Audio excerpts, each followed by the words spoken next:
We, the authors of the channel, live in Russia, the country you know best for our president who tries to be cooler than Chuck Norris. I'm not going to fight.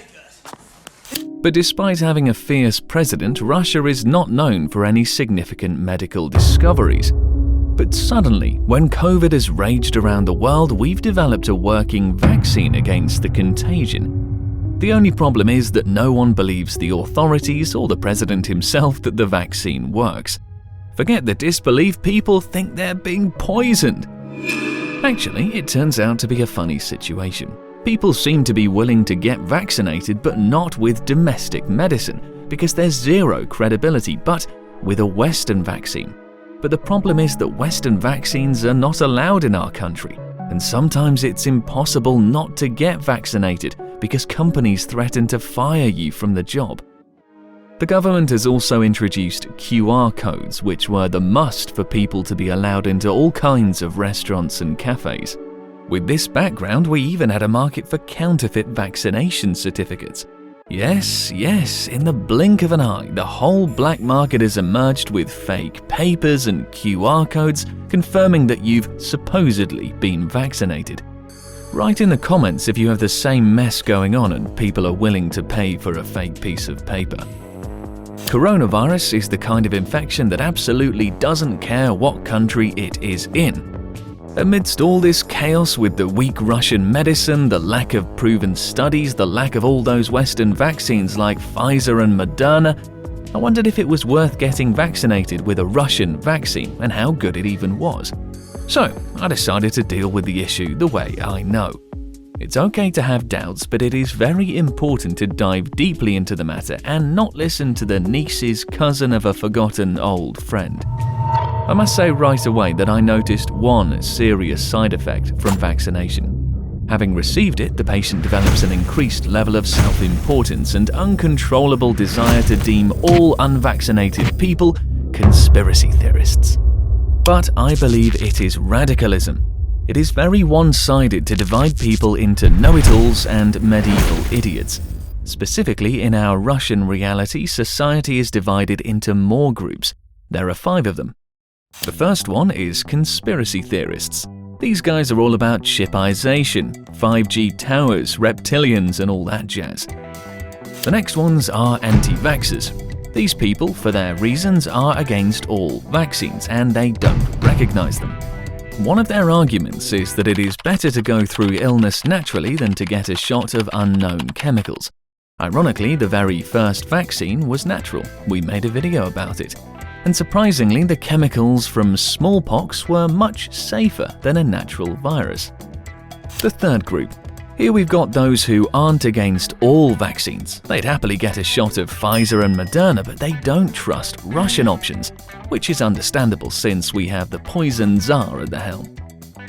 The fourth group is ordinary people who go on with their normal lives. They live, work, and they don't give a damn about battles that take place on the internet. And the last group includes people who have already got one of the Russian-made vaccines. Feel free to assign yourself into one of the groups, even the third and the fifth ones, while we begin looking for answers.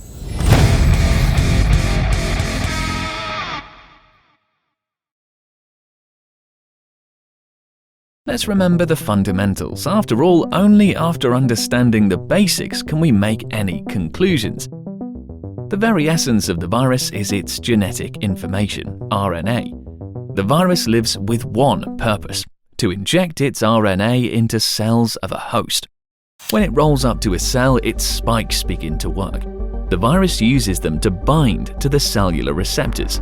Simply put, the spike is the key that opens the lock of a cell. Then the key turns, the virus passes through and hijacks the cell. After that, the cell no longer works for its host. Instead, it starts producing virus that causes health damage. Over time, our immunity will learn to fight the virus. Everything would be fine, but 2% of people die and 5% end up connected to a ventilator.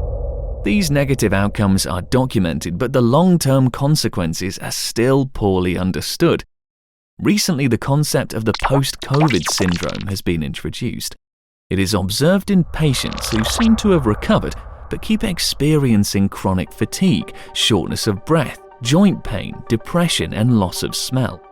The last symptom is quite alarming because the smell disappears not because the virus plugs our nose, but because it somehow affects the brain. Our olfactory bulb is associated with the hippocampus, which is involved in the transformation of short-term memories into long-term ones.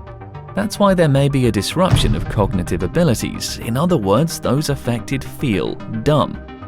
Research on the possible risks of dementia is already underway.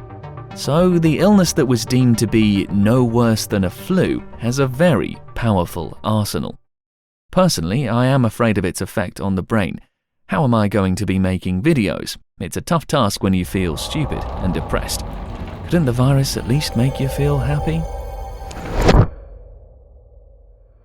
So, to avoid being put on a ventilator and so as not to damage their brains and lungs, people came up with vaccines. They took this disgusting virus and cut everything off, except for its spikes.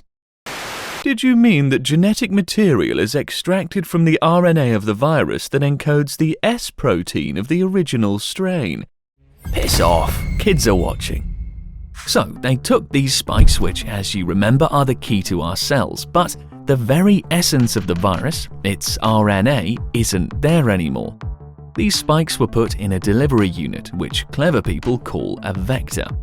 An impotent adenovirus, which usually causes ARVI, acts as this delivery mechanism which is then sent to our body. It is impotent because the ability of the adenovirus to replicate has been switched off, but it can still enter the cell. Then the cell begins to replicate the spikes, but not the virus itself. They're used to train the so-called snipers, which are neutralizing antibodies.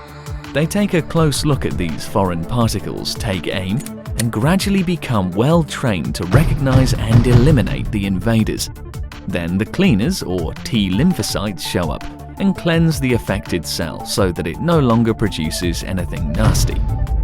Now the confusing phrase vector adenovirus vaccine should make a bit more sense. But now comes the main question. Do these Russian vaccines work? Well, there are several filters used to prove their effectiveness. The first one is a publication about 3 phases of trials in a recognized scientific journal.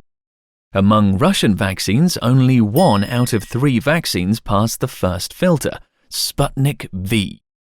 When the Russian Gamaleya Institute published the results of the second phase in the medical journal Lancet, it was attacked by a bunch of international scientists who raised a lot of doubt and pointed out strange coincidences and a small sample of 20 people that went through the trials. But later there was a publication on the third phase which covered 20,000 people, and this time the international experts didn't object to the results. Even now you can find some reviews on the Lancet website saying that developers were in too much of a hurry and that the methods weren't transparent. But nonetheless, the third phase has been formalized. If you want, pause the video. The second filter is the adoption of regulators. Obviously, our domestic regulator has accepted Sputnik V, perhaps by the order of the Tsar. Of course, it would be great if it was recognized by the WHO and the EU, but so far it's in the process.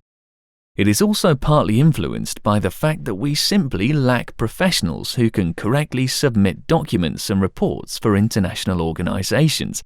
Well, because Russia is so willingly isolated from the rest of the world and usually not involved in these things. Those factors were already enough to narrow the list of considered vaccines to 1, Sputnik V, and many scientists claim that another Russian vaccine, Epi-Vac Corona, isn't effective by its design. But here is what personally impeded me from vaccination. I thought, okay, a human body learns about protein spikes and then recognizes a real virus that has those spikes and takes it down with the help of antibodies. That makes sense. But what virus does it target? Sputnik trains the immune system against the Wuhan variant, but how many of these strains are there? There is British, South African, and now Indian that is taken over Russia. How well does a vaccine based on the Wuhan virus work against other types? let's see in which part the coronavirus tends to mutate. It turns out the mutation of all popular strains changes the amino acid sequence encoding the spikes. Most often it happens in the receptor binding domain, which is responsible for binding to ACE2, which we previously called a lock to simplify things. So, the vaccine trains antibodies to the fight against the keys of the outdated version of the virus. Or so I thought. Well, it sounds logical. Here's the problem. When you have no clue about a certain topic, then your logic seems to make sense just because of your ignorance. After reviewing and reading many independent scientists, it turns out that it is not only about antibodies. Apparently, humans also have T-cell and B-cell immunity. B cells are those instructors who train antibodies to go after a specific target. After the first encounter with the infection, they become memory cells. And here's the catch, they provide additional training for the snipers if the virus changes. That is why it is important to not only develop a humoral response, that is the production of antibodies, but also a cellular response. It's needed to form T and B memory cells, which will remember a specific enemy and quickly recognize a modified strain of an old but familiar bastard. Yes, a new strain might be able to dodge immunity. It happens when not all snipers shoot at the enemy because the enemy has changed a little. But firstly, an increased amount of antibodies can help, and secondly, memory cells need much less time to recognize a mutated villain. That's why vaccines based on the Wuhan virus are effective against new strains. How do we know this? Let's say that we don't trust our local doctors and authorities, given that we live in our modern Russian reality of self-isolation and ignorance. Unfortunately, they don't conduct research here, or at least they don't publish the results. But we can look at Western vaccines. The British scientists have confirmed that the first dose of AstraZeneca reduces the likelihood of developing symptoms by 33% for the Indian strain, and the second dose brings it up to 60%. Why do we look at the Oxford vaccine? Well, because it works the same way as Sputnik V. Both require 2 injections.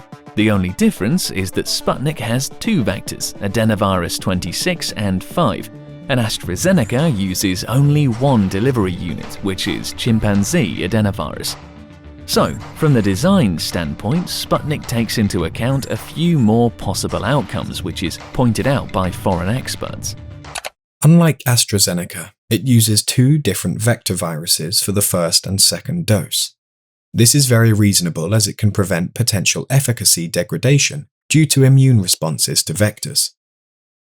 It means that knowledge of the Wuhan spike protein is beneficial to our immune system in general. But vaccines are made not only for the sake of preventing symptoms, but also to allow people to go through the illness more easily, save the lungs, not end up on a ventilator, and avoid a long post-COVID syndrome. So, the same British scientists claim that the first dose reduces the likelihood of hospitalization by 75% and 2 by 94%. But what about side effects? Well, for me personally, the data shown above is already enough. I mean, what more do you need if you know that 2 doses reduce the risk of getting hospitalized by 94%? Many will recall the chilling headlines that AstraZeneca can cause thrombosis. It sounds really scary until you read the source of the European regulator, where you'll find the following figures. There were 86 cases of thrombosis, out of which 18 were lethal, and 25 million people were vaccinated. So the risk of thrombosis is this, and the risk of dying is that. I don't even know how to pronounce these numbers, but I know how to say 4%, and this is exactly the probability of thrombosis caused by COVID. Similar logic works with other complications like stroke. The rule is that a chunk of a virus cannot be more dangerous than the virus itself. More recently, the scientific journal Nature published an article on a study in Argentina involving 40,000 vaccinated and 146,000 unvaccinated people between the ages of 60 and 79, and it showed that a single dose of Sputnik Light reduced symptomatic infections by 78.6%, hospitalizations by 87.6%, and deaths by 84.7%. Moreover, Buenos Aires reported no cases of clotting disorders or adverse events of special interest among 683 healthcare workers vaccinated with Sputnik V. And an analysis of 2.8 million doses of Sputnik V administered in Argentina reported no deaths associated with vaccination and mostly mild adverse effects. Furthermore, a study posted from the Republic of San Marino found no serious adverse events in 2,558 adults who received one dose of Sputnik V and 1,288 who received 2 doses. By the way, are there any other side effects besides thrombosis or stroke, you might ask? Of course, they're described in the instructions for the vaccine and include fever, chills, muscle pain, headache, and pain at the injection spot. But if we don't trust the poisoners at our government, let's go on the internet. In addition to porn and gruesome stuff, great things can be found on social networks. There's a Russian Telegram channel where volunteers collect information about side effects of Sputnik V. They get information straight from the field, so to speak. Some reports were even turned into a presentation. And what do we see there? The side effects include fever, headache, chills, pain at the place of injection. In general, it fits absolutely everything that is written in the instructions. By the way, there is an interesting correlation. The older generation has an easier time dealing with the vaccine. Apparently, it is associated with a weaker immune response. Imagine living in a state where you're practically forced to seek help and info about vaccines from common people and volunteers rather than from the government and the health ministry. But that's the reality we live in Russia. So, we talked with the administrators of the Telegram channel, and now we'll present you the most crucial of their answers. You'll see them in full on your screen, so you can either pause the video to read it or just keep listening. We'll move to the next segment at this time code. Let's roll. Tell us about your project. Our project brings together people who believe that vaccination will help protect against COVID-19 and bring the end of the epidemic closer.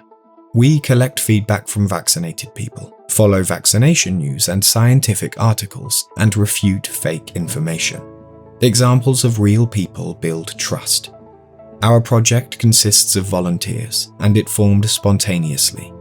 Our volunteers include biologists and doctors, as well as programmers, managers, and even theatre directors. Some of them were members of groups like Makers Against COVID and Translators on Quarantine. How do you handle reports on side effects?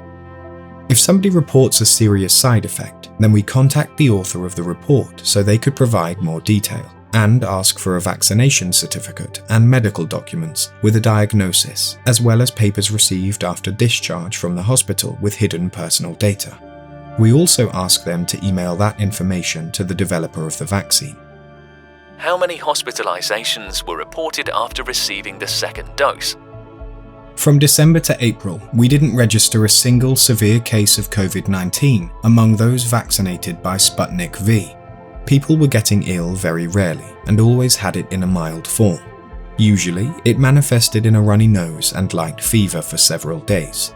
In May, there was a sharp increase in the number of infected among those who received Sputnik V. It was long before the news in the media that we realized that we were being hit by a new wave of the epidemic involving a new strain. There were also reports of hospitalizations. In May, 130 people fell ill, but there were very few hospitalizations. One of the first unfortunate cases involved a student who was infected by her classmates from India. It is important to maintain high antibody levels to combat the Delta strain. Have there been any deaths? Yes, we've got a report about death after 2 strokes and 1 rare autoimmune disease after vaccination among older people. But there is no connection with vaccination in their medical documents. They weren't measuring the level of antibodies. Perhaps they didn't have any. The elderly don't always develop immunity after vaccination. There are also cases when Epivac Corona is used instead of Sputnik. Millions of people were vaccinated in Russia, and of course some of their elderly people died just by the laws of statistics. But we shouldn't blame everything on the vaccines. Can we say that 3 deaths were reported out of 5,000 reviews on your site? No, the site contains only data that we used for creating graphs. There were 3 deaths out of tens of thousands of reports from the Telegram channel. 3 died from COVID, and another 3 after vaccination. The connection with the vaccine is doubtful because correlation doesn't mean causation. Also, our sample base is somewhat skewed towards negative cases because people reach to us when they want to report a bad side effect. When all is well, people don't tend to leave feedback. Do you have statistics on the repeated infections after receiving the second component with a breakdown for the severity of the cases? I think it would be very descriptive and would convince many to get vaccinated. At the moment, we are preparing those statistics and it is not yet available. We want to release it soon, and we are also preparing data received from a source from the Moscow Department of Health. What is your personal opinion on getting vaccinated? It is imperative to get vaccinated. The new Delta strain from India has become more dangerous for young people. Many 20 to 40-year-olds are in intensive care. Yes, the effectiveness of vaccines is slightly lower against the new strain, but they still work and reduce the risks of getting infected and falling seriously ill. When people report about those infected in large families or groups, we always see that vaccinated people go through the illness a lot easier. It is best to get vaccinated with Sputnik V, since it is already approved in 65 countries and has the most data and statistics. It definitely works. By the way, in June, 2 of our admins vaccinated with Sputnik V were in very close contact with the infected and didn't catch the virus.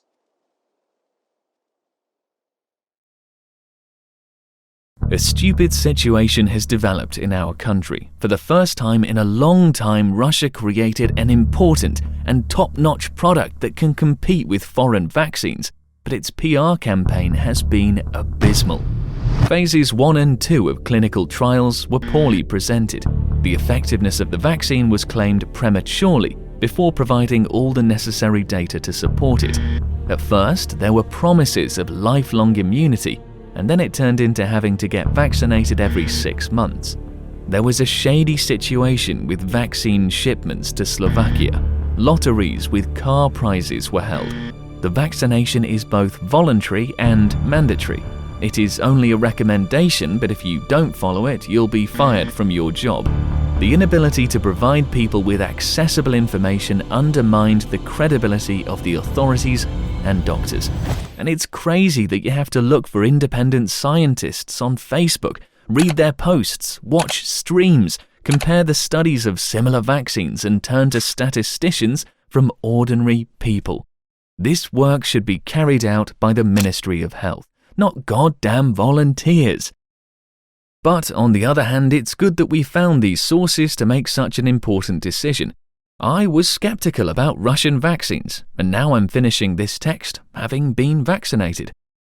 Therefore, I want to thank our President Vladimir Putin for the greatness of our country. Sputnik, Russia, Putin! Do you see how well the vaccine's working already?